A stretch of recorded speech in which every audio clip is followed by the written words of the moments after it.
Als ich in Arambol unterwegs war, hätte ich niemals gedacht, dass mich ein zufälliges Gespräch zu einem der schönsten Sonnenuntergänge meiner gesamten Goa-Reise führen würde.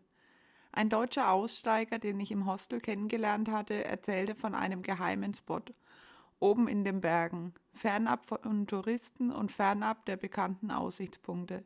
Kein Ort, den man einfach so bei Google findet, kein offizieller Wanderweg. Und genau das machte die Sache natürlich sofort spannend. Er lud nicht nur mich, sondern eine ganze Gruppe aus dem Hostel ein, ihn auf diese Wanderung zu begleiten. Ehrlich gesagt musste ich nicht lange überlegen. Schon der Gedanke, irgendwo über den Bergen von Goa einen versteckten Sonnenuntergangspunkt zu entdecken, klang genau nach dem Abenteuer, das ich auf Reisen liebe. Was ich allerdings unterschätzt hatte, diese Wanderung hatte es wirklich in sich.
Schon nach wenigen Metern wurde klar, dass dies kein entspannter Spaziergang werden würde. Der Weg führte über schmale Pfade, lose Steine, Wurzeln und teilweise extrem steiles Gelände.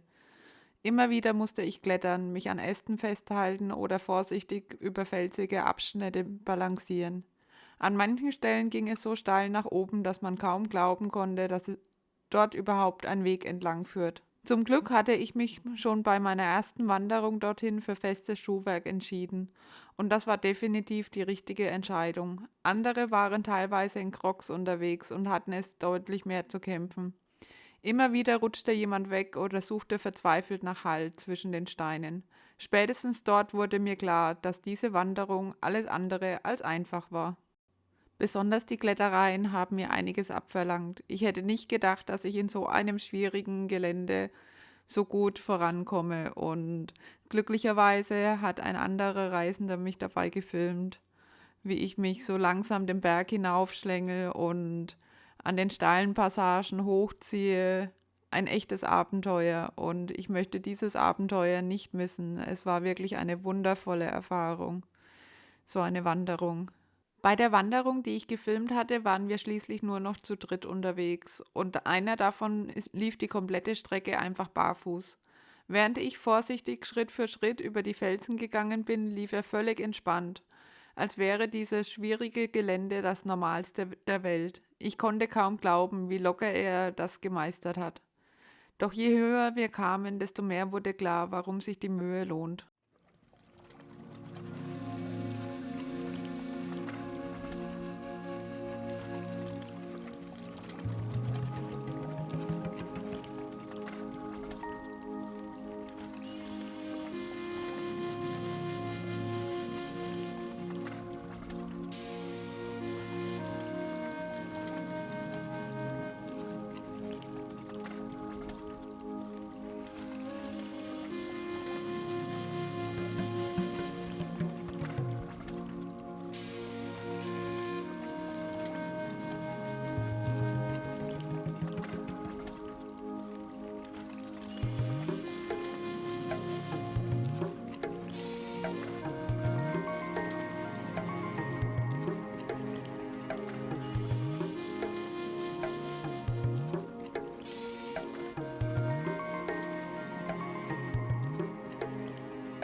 Irgendwann erreichten wir oben ein abgelegenes Plateau. Keine Geländer, keine Menschenmassen, keine Schilder, einfach nur Natur. Vor uns lag nichts außer dem endlosen Meer und dem Horizont.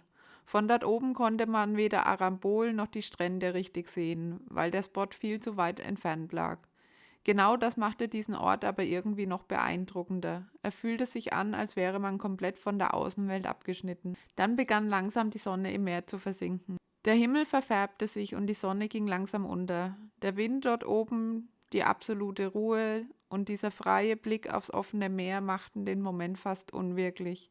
Kein Lärm, keine Musik, keine Menschenmengen, nur dieser Sonnenuntergang und das Gefühl, gerade einen Ort erlebt zu haben, den kaum jemand kennt. Genau deshalb bin ich diese Wanderung am Ende insgesamt 3-mal gegangen.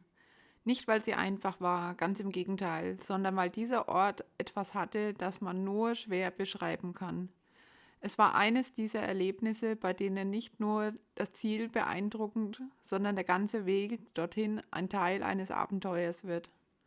Und genau deshalb werde ich auch die Komoot-Route oder genaue Wegbeschreibung nicht teilen. Manche Orte sind vielleicht gerade deshalb so besonders, weil sie nicht jeder kennt. Kaum war die Sonne hinter dem Meer verschwunden, mussten wir uns allerdings ziemlich schnell wieder auf den Rückweg machen. Während wir oben auf dem Plateau noch den letzten Blick auf den Sonnenuntergang genossen hatten, wurde uns plötzlich bewusst, wie schnell es jetzt dunkel werden würde.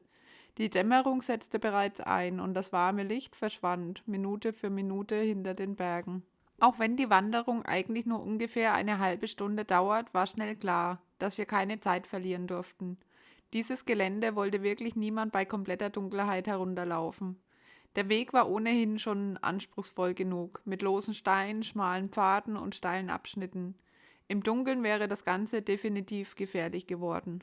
Der Abstieg fühlte sich dadurch plötzlich ganz anders an als der Aufstieg. Während wir vorher noch entspannt stehen geblieben sind, um die Aussicht zu genießen, konzentrierte sich jetzt jeder Schritt nur noch darauf, sicher wieder unten anzukommen. Besonders auf den steilen Passagen musste ich extrem aufpassen, nicht wegzurutschen. Und auch mit dem Filmen wurde es immer schwieriger. An manchen Stellen führte der Weg durch dichter bewachsene Abschnitte und dort war es bereits so dunkel, dass die Kamera kaum noch etwas erkennen konnte. Teilweise musste ich das Filmen komplett unterbrechen, weil ich lieber beide Hände frei haben wollte, um sicher über die Felsen und Wurzeln zu kommen. Je weiter wir abstiegen, desto schwächer wurde das Licht um uns herum.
Glücklicherweise haben wir den Strand noch rechtzeitig erreicht, bevor es wirklich dunkel wurde. Unten angekommen war der Himmel noch richtig orange gefärbt und das Meer rauschte im Hintergrund, während langsam die Nacht über Goa hereinbrach. Rückblickend war diese Wanderung definitiv eines meiner schönsten Erlebnisse in Goa. Nicht nur wegen des Sonnenuntergangs selbst, sondern wegen des gesamten Abenteuers. Der anspruchsvolle Weg, die besondere Atmosphäre, das Gefühl, einen geheimen Ort entdeckt zu haben und dieser unglaubliche Blick aufs offene Meer. Genau solche Momente sind es, die das Reisen für mich unvergesslich machen. Wenn du solche Abenteuer und Reiseerlebnisse magst, dann abonniere gerne meinen YouTube-Kanal, damit du keine weiteren Videos aus Goa und meinen kommenden Reisen verpasst.